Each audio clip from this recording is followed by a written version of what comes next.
Finalists on Saturday night at the Heisman Trophy presentation.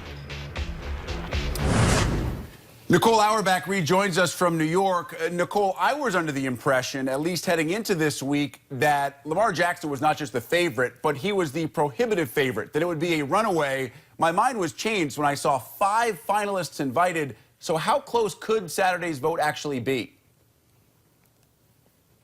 Well, it was really surprising to see 5 finalists and also 2 Oklahoma teammates in that final list.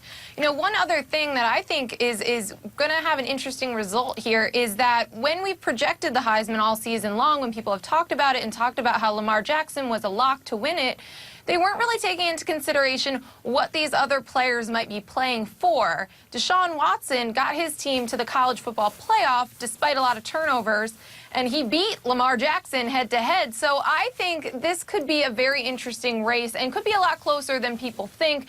Plus, you've got the 2 Oklahoma guys. Are they going to take votes away from each other? Do people think the most versatile football player in the country and Jabrill should get it? I mean, voters determine what's most important to them for all different reasons. And I think that makes it a little bit more wide open than we thought heading into the week. I think there's no doubt, guys, Peppers is the most versatile player. Nobody disagrees with the Hornet Award. He was amazing in so many different positions. Does he actually have a shot, in your estimation, to win the big one? I think he does, right?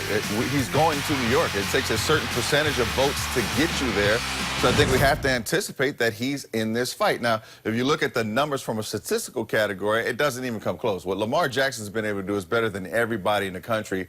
But I think Nicole makes a great point. All those players coming down the wire were playing for something significant. If you think about what Deshaun Watson was able to do in the ACC championship game, I think he may have solidified himself. But there's no question about it. The power of Michigan, the Midwest vote, I think gives him a great opportunity to win the trophy. Yeah, I think one of the interesting things is when you talk about Lamar Jackson, I think he'll be on everybody's ballot, whether it's a first, second, or third place vote. He's going to be on those ballots. The other guys, which is why you have 4 other guys that are in contention, people felt differently about them.